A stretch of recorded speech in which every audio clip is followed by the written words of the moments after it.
السلام عليكم ورحمة الله وبركاته. waxaan u mahad celinayaa dhammaan ka soo qaybgalayaasha xafladda furitaanka shirkadda Getphone magaalada Muqdisho Hotel Degaale.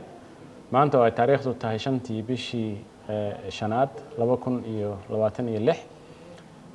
shirkadda Getphone Soomaaliya waxaa loo asaasay inay u adeegto danyarta Soomaaliyeed dhammaan guud ahaan shacabka Soomaaliyeed khaasatan dadka danyarta ah ee aan awood u lahayn inay hal mar jeebkooda lacag ka bixiyaan si ay ugu gataan telefoon smart ah oo casri ah.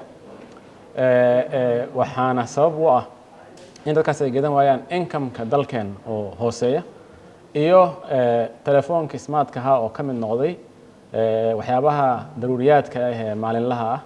sidaas darteed shirkadda iyada oo tixgelinaysa baahida loo qabo telefoonkaas waxa ay heshiis la gashay lana shaqeynaysaa shirkadda Hormuud oo ah ayada shirkad Soomaaliyeed oo muddo ka badan 30 sano ku dhawaad ka shaqeynaysay mataqaanaa isgaarsiinta horumarinta isgaarsiinta waddankeena Soomaaliya oo shaqo adag ay ka qabatay oo xaqiiqdii haddii shirkaddaas Hormuud aysan shaqada ayada qaban lahayn ay Getphone ku adkaan lahayd in xataa fikrad ahaan ku fikirto fikradda maanta aan meeshan u fadhino. waxaan sidoo kale samayn doonaa insha Allah in shirkadda Getphone ay bixin doonto adeeg uu ka mid yahay telefoon casri ah oo wata mataqaanaa internet free ah iyo daqiiqado ku hadal ah oo free ah. qofka Soomaaliga ah ee aan awood badan lahayn uu iskaga bixin karo si maalinle ah ama usbuucle ah ama bille ah.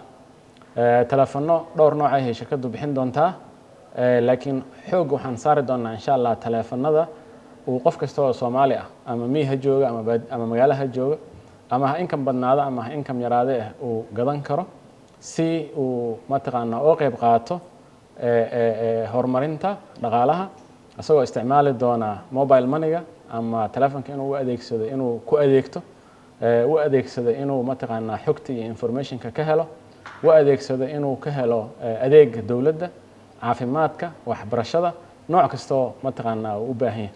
marka farxad weyn bay tahay in aan arinta ayada ah maanta aan u horseedno shacabka Soomaaliyeed. dadka nagala soo qayb galay xafladana waan u mahad celinaynaa. waxaan rajaynaynaa insha Allah guulo waaweyn oo isdaba xiga internet access-ka Soomaalida ay haysatana inaan ka qaadno meesha hadda uu jooga ah 22% ilaa 28% sida lagu qiyaasay oo 5 sano soo socota aan gaarsiin doono in ka badan 80% haddii alla idmo. waa mahadsantiin. Salaam calaykum.